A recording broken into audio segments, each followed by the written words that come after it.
friends, I'm honored by your presence and grateful to Dr. Polyakov and his colleagues for the great work that they do to make American liberal education truly liberal and truly an expression of the best of the Western tradition. It is especially gratifying to be in the presence tonight of several of my heroes in the academic and public life of our country: Judge Mukasey, Judge Winter, Professor Kagan, and President Schmidt. I have observed each of them at close hand, and I know that each is an exemplar of rectitude in the face of dishonest challenges. To each of these personal heroes, my thanks for the honor of your friendship and for providing an example of courage in difficult places and difficult times. Now, I am a mere lawyer. I cannot offer you theory or philosophical insights, but as Holmes famously observed, the life of the law has not been logic, it has been experience. So I offer some comments tonight based on decades of observation of major private universities to which we have entrusted the future of our civilization. I had long believed and often argued that true power in a university lies and should lie with its tenured faculty. My job as general counsel and under the benevolent leadership of Benno Schmidt as a trustee of Yale and of other places for my sins was to protect the faculty as the continuing embodiment of the university. Over the last decade, however, a shift has occurred in university governance, which I think is largely well understood by all of you. Increasingly, policy is dictated by two new groups. One is a burgeoning non-faculty bureaucracy, including professionals allegedly endowed with the expertise to adjudicate interpersonal conduct. The other group consists of a growing number of full-time students who favor activism over education. Today, these groups, rather than the faculty, are driving some of the most dangerous developments in university life. These developments, of which we are all aware, include the following: the ascension of narrow ideological fields of study, usually at the expense of the study of the great events and ideas of world history; an erosion of the due process rights of faculty and students; the rise of a pedagogy of grievance and denigration of America in place of appreciation for America, warts and all; trigger warnings and ever more dangerous efforts to regulate the permissible limits of classroom discussion; unwelcome ideas condemn this hate speech.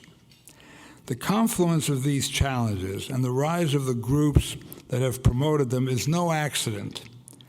They are, I think, symptomatic of a single malady, a deep confusion about the university's purpose.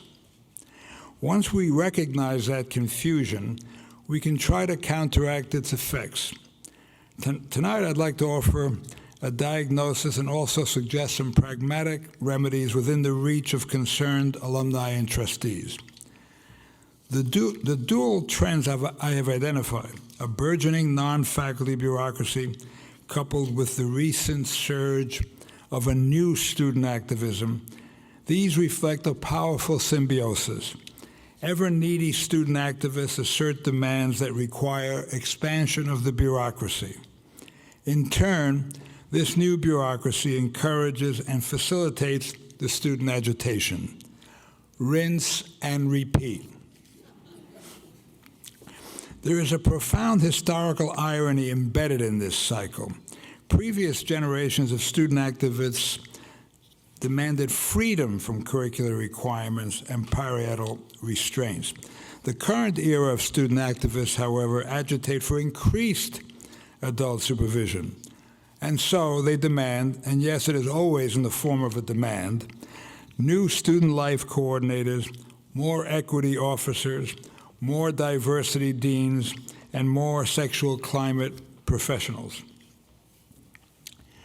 Especially in elite institutions flush with cash, university leaders were all too happy to yield to students' demands. After all, the creation of new offices and titles provides the simplest way to respond to constituent unrest. Is there a racial controversy on campus? Create still another diversity and inclusion committee or initiative. Are students protesting perceived failures in the sexual climate of the university? Expand the functions and the size of the Title IX office. Once embedded within the university, these insurgent bureaucrats return the favor to the students who invited them in. Through influence over academic evaluations and disciplinary processes, they shield student activists from the consequences of their own actions. Through anonymous leaks to student journalists who imagine themselves the new Woodward or Bernstein, they maintain controversy at a boil. And through influence over admissions decisions and a barrage of ever-growing orientation programs, the insurgent non-faculty bureaucrats ensure a pipeline of new activists. Sometimes the new bureaucrats even promote activist causes directly. Consider, for instance, the astonishing jury verdict recently returned against a well-known Midwestern college and its vice president and dean of student life. This administrator was formerly the college's, I quote, special assistant to the president for diversity, equity, and inclusion, and Title IX coordinator. She was found to have been directly involved in a student effort to libel and injure a local bakery on fabricated charges of racism. Seeking to escape liability, the college insisted that student activists acted without the college's imprimatur. Upon hearing the evidence, the jury disagreed. It delivered a verdict of more than $40 million.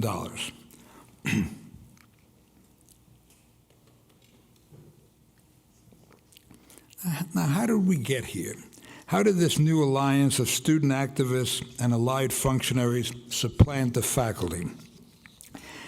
The answer reflects a far-reaching intellectual confusion. Today, too many are either unwilling or unable to maintain a distinction that lies at the core of the liberal democratic project and at the core of the intellectual traditions of the West. I refer to the distinction between inquiry and action, between speech and conduct. Our First Amendment, of course, is built on that very distinction. Long before our Constitution, Socrates stood before the people of Athens and swore that he would never cease from the practice and teaching of philosophy, but he also disclaimed any involvement in politics and in the struggle for power. At one time, not so long ago, it was obvious that universities were the embodiment of Socrates' distinction, that they were dedicated to reflection, not political action. We understood, or thought we understood, that their purpose was to teach students in methods and habits of free inquiry, in deliberation, assessment of evidence, and the expansion of knowledge. It was also clear, we thought, what universities were not. Universities did not exist to implement the conclusions of our social, cultural, moral, or economic debates. Maintaining that distinction between inquiry and action has always been crucial to academic freedom. It is difficult, after all, to obtain the truth while you're being bludgeoned into submission. In our time, it is the totalitarian who rejects this distinction, who insists that a society may regulate opinion as it regulates action, that society may control minds as it controls bodies. And today, the idea that some speech is violence, the very conflation of inquiry and action, is no longer merely an obscure and obscurantist academic slogan. Today, that idea threatens the entire project of higher education. Consider, for instance, the rather remarkable recent change in Yale University's so-called mission statement. Before 2016,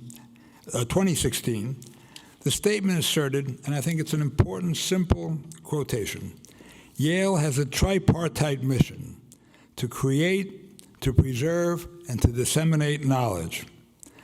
The statement is arguably banal, but is just about right. But in 2016, the current president of Yale announced a new, longer statement. And here are two representative statements from the Yale University mission statement as it exists today. Yale is committed to improving the world. Yale educates aspiring leaders worldwide who serve all sectors of society. These two new sentences reveal new priorities. The focus on knowledge is gone, replaced by leadership, practice, and world improvement. We are witnessing an evolution in the self-understanding of universities, a shift from institutions of inquiry and deliberation to institutions of assertiveness and action. This shift is at once both a cause and an effect of the astonishing rise of the non-academic bureaucracy. To be sure, universities always retained a small number of professional staff, of which I was pleased to be one. But this staff understood its role as a supporting role. Someone must ensure that the campus is secure, that the papers are in order, and that laws and university rules are obeyed so that the university can perform its function as a place of inquiry. Indeed, when I served as a university professional, as the legal advisor to three great university presidents, Kingman Brewster, Hannah Holborn Gray, and A. Bartlett Giamatti, I was pleased to think that my job was to protect our faculty from undue risks and assault. But now the ambitions of our university staff are greater. The achievement of diversity, inclusion, and equity. And so it is that the non-faculty professionals who, unlike the faculty, are dedicated to doing rather than deliberating, so it is that they have taken the lead. The expansion of the Title IX bureaucracy provides a useful illustration of this interesting process. At first, universities treated Title IX as a matter of legal compliance. Perhaps a lawyer or two would, among other things, review the allocation of athletic funds to ensure parity between the sexes. Now, however, Title IX has metastasized into a vast bureaucracy central to a university's identity. Title IX and related offices oversee orientations, investigations, and mandatory bystander training. I repeat, bystander training, amounting to the re-education of the faculty that I once imagined were the heart of the university. Title IX compliance is no longer a regulatory detail to be dealt with so that the university can get on with its core business. Surveillance and re-education are now a part of the university's business. And so the university has been pulled from its day job as a place of inquiry and conscripted into the service of social change. A similar conceptual confusion has facilitated the rise of today's student activists. It may surprise some of you to learn that the faculty plays almost no role in the admissions process at our great universities. Instead, that process has been handed over to professional admissions departments.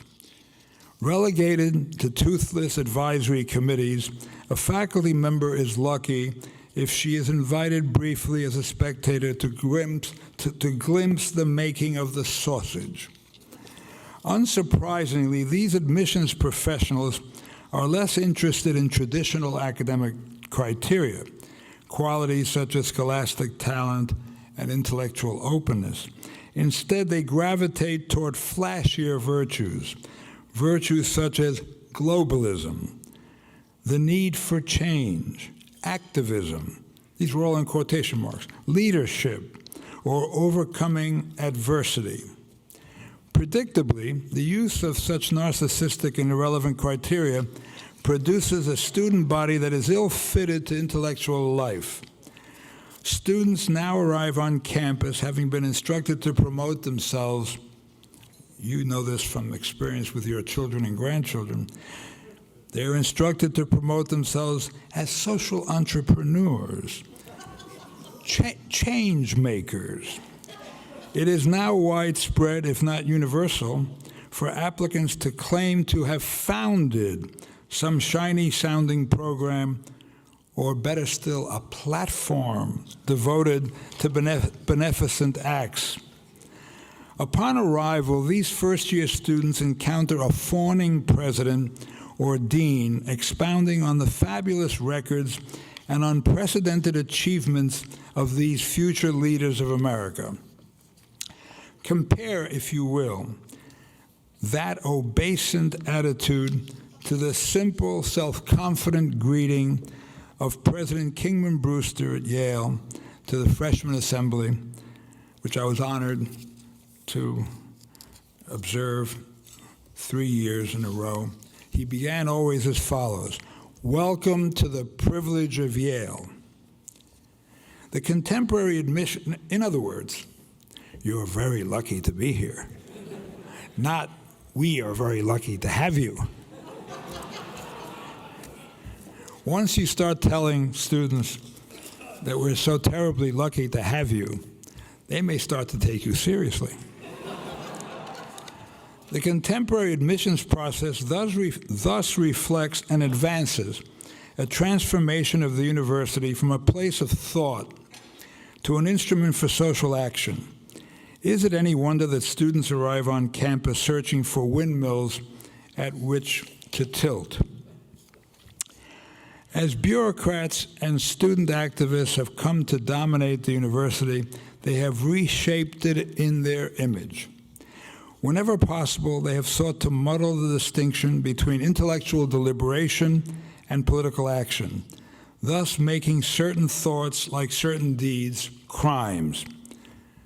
Thought crimes, as prefigured by George Orwell and as referred to earlier by another of our speakers. Thought crimes. When looked at in this light, many seemingly disconnected maladies of today's university appear plainly as products of a single affliction. Consider the proliferation of trigger warnings. What are these if not the actualization of the notion that ideas can be violence? Or consider the ubiquitous appeals to the authority of identity and lived experience. I refer, of course, to the classroom comment or the essay that begins as follows. As a Puerto Rican, I'm allowed to say that because I am Puerto Rican. As a Puerto Rican, and declares that I know things that you cannot possibly know, that I understand things that you cannot possibly understand, and therefore that I must be agreed with. I am, after all, the leading authority on me.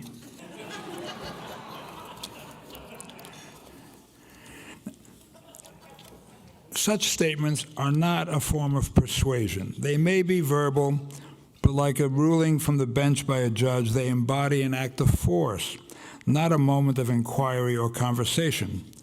Consider as well the turn towards social ostracism and condemnation in campus controversies, even banishments for a time.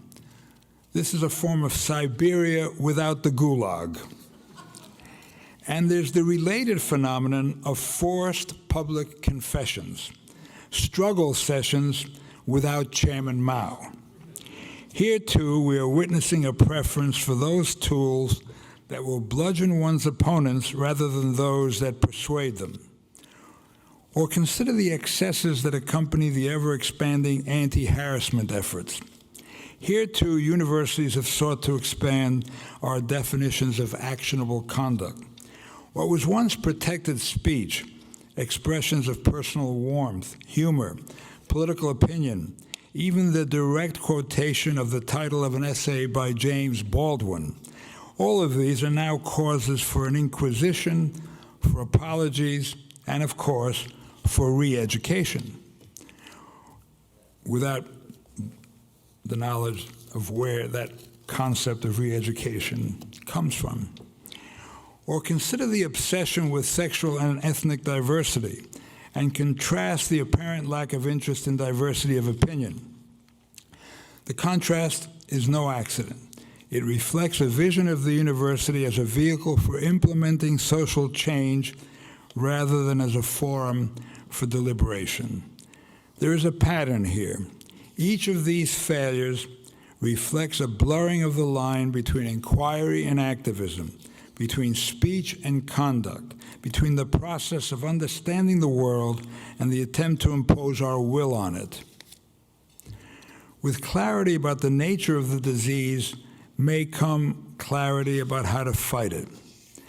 First, the current moment calls for a sustained effort to dislodge, to scrape off these non-faculty barnacles on the backside of the university. In doing so, we should recognize that the present dangers offer opportunities as well as challenges. The absurd growth in university non-faculty bureaucracies presents a threat first and foremost to faculty. Yale, for instance, recently revised its faculty handbook to expand the authority of administrators in university disciplinary proceedings at the expense of the faculty. Now here I'm going to turn to a footnote, the only footnote in my remarks, but it's a footnote which is worth the reading aloud. In small print. From the Yale University Handbook, which in an earlier time I helped to invigorate, as of August 22, 2019, quote, "If the provost decides that a matter can be resolved by a responsible administrator or through another university process, the provost may refer the matter for appropriate disposition." Quote, unquote. Just in case you thought I was making it up.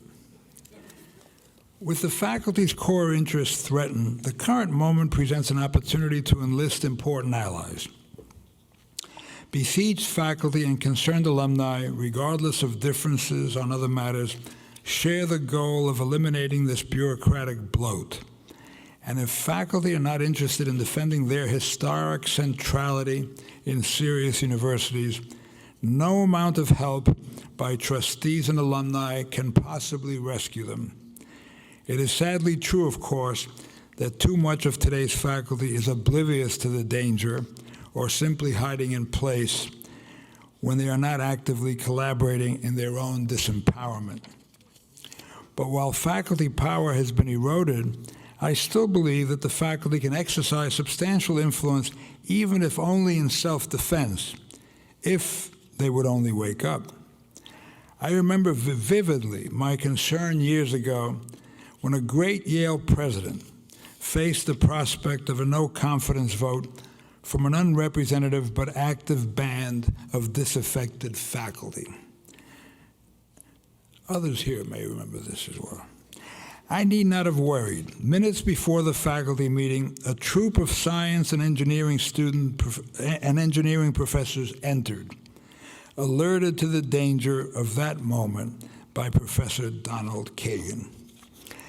And although rarely attentive to issues of university governance, these science faculty members could still recognize facts. And when called, they were still willing to rise to the defense of the university. Now, there is no one, of course, quite like Donald Kagan, but perhaps there are some in this next generation who can follow his example. Trustees must also awaken to the threat and recall their considerable legal authority. It is worth remembering, for example, that unlike faculty, the coteries of deputy deans, associate provosts, associate vice presidents, and assistant directors lack the protections of tenure. Trustees should therefore demand detailed justifications for each and every one of these positions. I note that administrators are especially skilled at masking the accurate figures, so trustees must remain wary of obfuscation. Alumni must also become wiser in their philanthropy.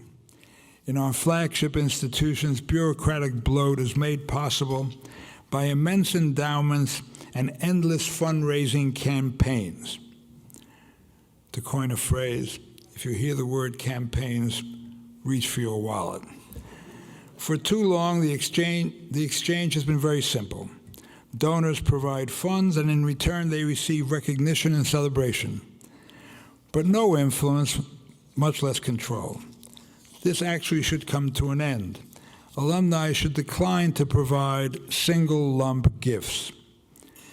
Instead, donors should provide annual reports for specific programs, but only as long as criteria are met. Gifts with strings attached, that's the famous phrase, usually in the form of please, no strings attached. No, strings attached, a good thing. Gifts with strings attached and gifts renewed periodically are to be encouraged, not denigrated. I was pleased to see in one of your programs, one of the documents with your materials, a quotation from Benno Schmidt's great provost Frank Turner and Professor Kagan's co-author and friend, which is drawn from a famous, to some of us obscurantists, famous op-ed piece in the Wall Street Journal in which the former provost of Yale, Frank Turner, the John Hay Whitney Professor of the Humanities, actually called for giving gifts with strings attached as a way of assuring that, or helping to assure that the donor's expectations were met. Importantly, we must also insist on something else which is much feared by University Council, of which I was one. We should insist that state officials actually enforce the restrictions on charitable gifts that now cannot be enforced by a donor's lawsuit. You will be astonished to learn, but you might as well learn it now, that in fact, under a famous long-standing common law principle, the donor of a gift to a charitable institution, including universities, does not have the right to bring a lawsuit to comply with the terms of the donation. Next, concerned trustees and alumni should focus their efforts on the admissions processes. Some concrete suggestions include these: the elimination of the narcissistic personal essay, greater faculty involvement in admissions decisions, and the requirement that admissions directors publicly announce, heavens, a reduced emphasis on leadership and activism in favor of increased focus on intellectual virtues. Even such relatively modest steps would transform the expectations and priorities of incoming students and thus help to reshape the culture of the campus. Above all, concerned trustees and alumni must get over their inferiority complexes when dealing with academic leaders. They should not shy away from using all available levers, including financial and political incentives and pressure, to reassert the university's true mission. Universities have long enjoyed a somewhat rarefied position in American social and political life. Invoking principles of academic freedom, academic leaders misapplying the principles of academic freedom have tended to successfully resist attempts by governments, courts, and even trustees to influence their internal affairs. It all seems rather obvious, or it seems to be obvious until one reflects on what the game is. But as the university wanders from its mission, this deference will evaporate, and it has begun to evaporate. In a series of recent rulings, for instance, courts have declined to defer to politicized university disciplinary decisions and employment decisions. At this same moment, legislative deference to our universities is also rapidly dissipating, as reflected, for example, in new proposals to tax university endowments. To be clear, I comment on these legal developments simply as a descriptive matter. I intimate no views on any particular case. But as a citizen, I cannot help but draw a lesson from these legal trends. The farther universities venture from their traditional role as incubators of knowledge, the less deference they will be shown, whether by legislators, by judges, or by trustees and alumni. Now then is the time for those who once hesitated to second-guess the decisions of academic leaders to recover their voices and to speak with confidence. After all, the reforms I have suggested today are not an infringement on the rights and responsibilities of the faculty. Quite the opposite. They are aimed at supporting faculty by clearing out the mass of activism and bureaucracy that threaten to overwhelm the intellectual mission of the university. In essence, I suggest that we begin with tenacity and appropriate circumspection to remove the barnacles and to allow this ship to sail. Allow me to wrap up by noting what is in many ways the central target of the new bureaucrats and the new student activists. That target, my friends, is America itself. Those who seek to politicize the university, to collapse the distinction between inquiry and action, are undermining a foundational principle of our democracy, and they are doing so in the service of dismantling the American project, turning scholars into soldiers to advance their cause. They claim, of course, that America and America's institutions are simply irrevocably tainted, and so we must abandon all that we have inherited. The taint is so great, my friends, and the cause so urgent, we are told, that we cannot bother with niceties like due process, free speech, or the idea of the university as a place for inquiry and deliberation, which in any case are merely shields for the privileged. We are instructed that the demand for justice is paramount.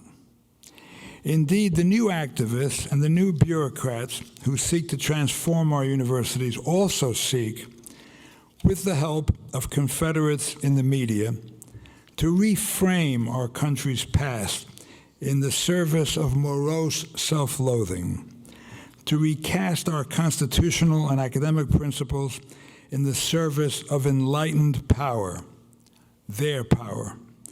These efforts will fail. Beyond the echo chambers of elite academia, the hopes of millions around the world demonstrates the lunacy of American self-loathing. Consider, for instance, the continuing testimony of millions of immigrants and would-be immigrants. They are anxious to vote. They are anxious to vote with their feet in favor of America and in favor of our storied educational institutions. Now, to be sure, those who denigrate America and its traditions simultaneously claim to be the champions of America's newest ethnic minorities. This is what the Marxists call a contradiction. But our newest arrivals, like the generations that preceded them, are eager to learn and to embrace our national traditions, not destroy them. Indeed, it is, in my view, a form of bigotry to suggest that those of us who are newly arrived, some of us newly arrived from the very fringes of the American empire, the empire that Jefferson described as the American Empire of Liberty.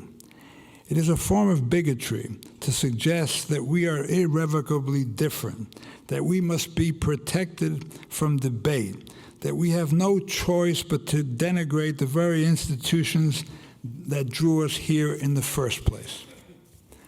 But of course, we newly arrived flock to American institutions for the very same reasons that we flock to America, not because America's principles and institutions are beyond repair, but precisely because they are a source of hope. So let the example of the newcomers be a source of strength to all of us.